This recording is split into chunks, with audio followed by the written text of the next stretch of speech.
Okay, so this is the back page of our Boxlab. So we're going to fill in some links together here. It asks what size square should we cut out if we want the maximum volume possible. So to replace this, or to answer this question, we have to replace the side of our square. So like the length of, I guess, the length of our side of our square with x.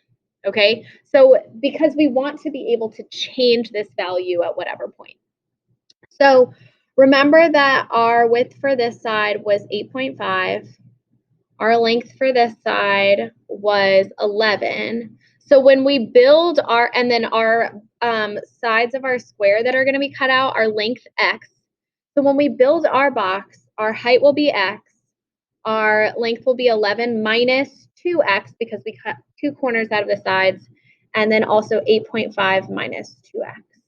Okay, so now remember that volume of a box is length times width times height.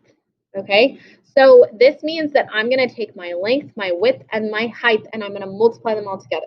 So my volume should be equal to x times 11 minus 2x times 8.5 minus 2x. Now notice that we have 3 x's, 1, 2, 3, all multiplied together, meaning that this is going to be a cubic function.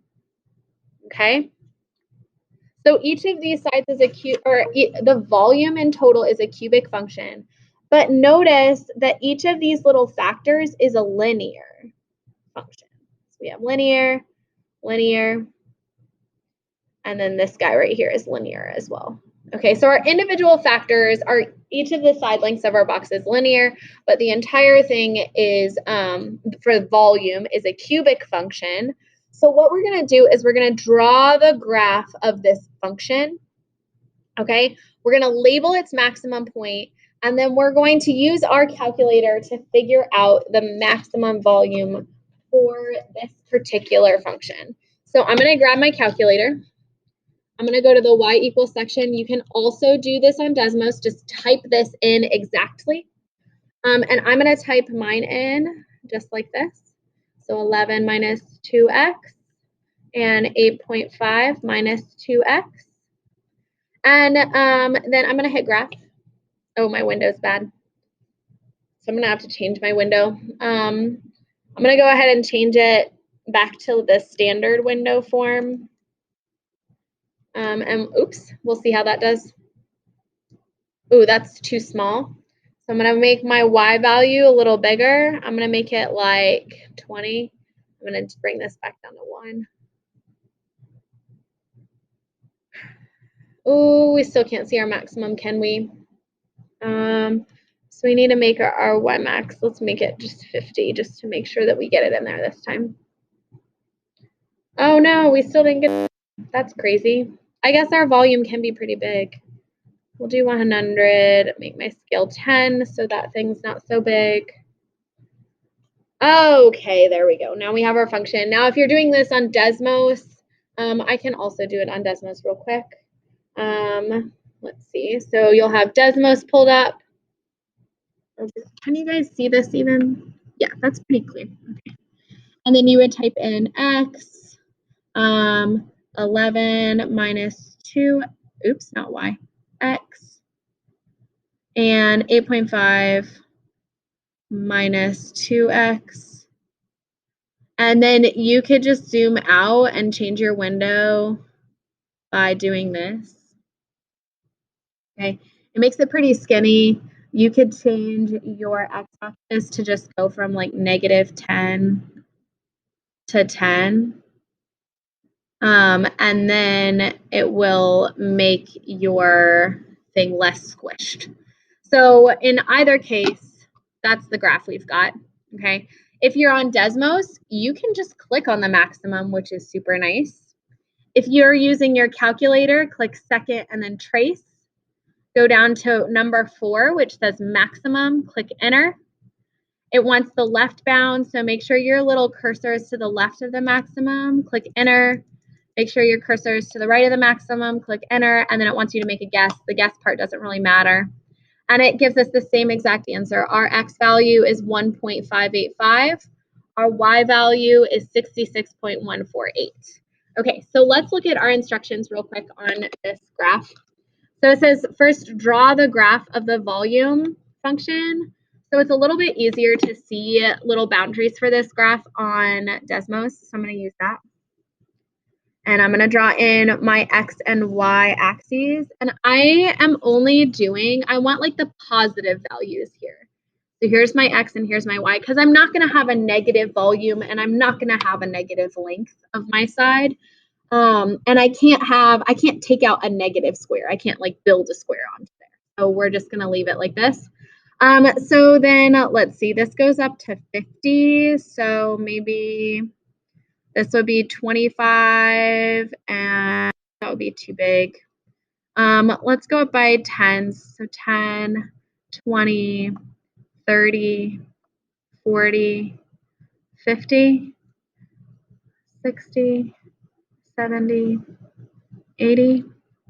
And then over here, we'll just go out to 10. 1, 2, 3, 4, 5, 6, 7, 8, 9, 10. Perfect. 1, 2, 3, 4, 5, 6, 7, 8, 9, 10. Okay.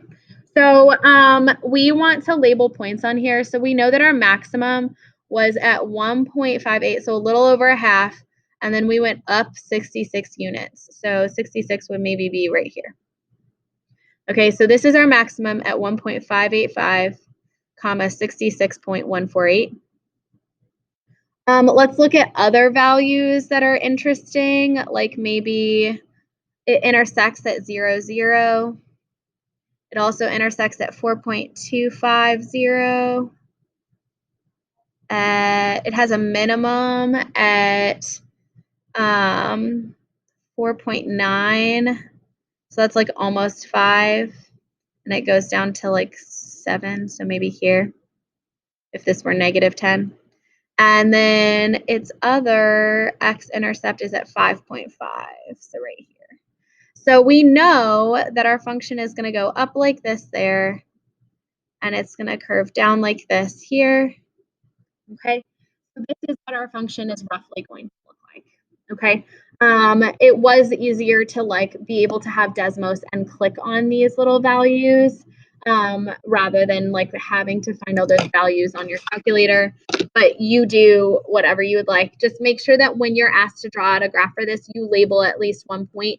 The point that matters here is our maximum. So there are instructions for the calculator on the side. It says to find the maximum using second trace max, which is what we did. The maximum possible volume. So the y value here is our volume. Our x right here is length in inches. Okay, and our volume is in inches cubed. And our maximum possible volume will then be our y value. So 66 point, oh my gosh, that was terrible. 66 point, we'll just say 1 inches cubed, which you can get by cutting out a square with this side length. So 1.585 inches. Okay, you could said 1.6, that would have been fine. The smallest possible square you could cut out would be anything bigger than 0. I guess we can say 0 inches just because that's the boundary.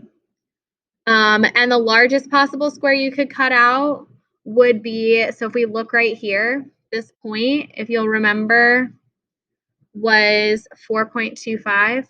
This is when our volume gets down back to 0. So we've like gone all the way. And we did this on the front, remember? So on the front, we solved our upper level for our domain. Okay, so that happens to be right here at this x-intercept, which is not a coincidence, okay? This is when our volume gets back down to 0. So the maximum square I can cut out is 4.25 inches. So this is max square we can cut. Okay, so this means that the domain of our volume function is going to be from 0 to 4.25, but we cannot include either value. This will give us a flat piece of paper, 0 will, and 4.25 will give us like a folded vertical piece of paper that's still flat with no volume. All right, yeah, no volume. Okay, so that's that section. The practice at the bottom, it asks you to do this with a 16 by 24 piece of paper. If you guys will pause the video for a second so that you can attempt it on your own. And then here's the solution. Okay, so our volume for this, we've talked about this before. We talked about this a little bit at the very top of this page. Your volume is going to be, it's always going to have a height of x, but now your length and width are going to be 16 and 24. So we're going to subtract 2x from those values instead of 8.5 and 11. So minus 2x. And then the smallest possible square, again, would be 0. And the largest, we would take each of these values and we would set up an inequality. So 16 minus 2x has to be bigger than 0. Subtract 16 from both sides. Negative 2x is greater than negative 16. Divide by negative 2. Remember, the sign of your inequality flips, so x is less than positive 8. Let's check the other one to see if we get a smaller value because we want to pick the smaller value. So 24 minus 2x has to be greater than 0. Subtract 24, subtract 24. Negative 2x is greater than negative 24. I'm running out of room. Sorry, guys.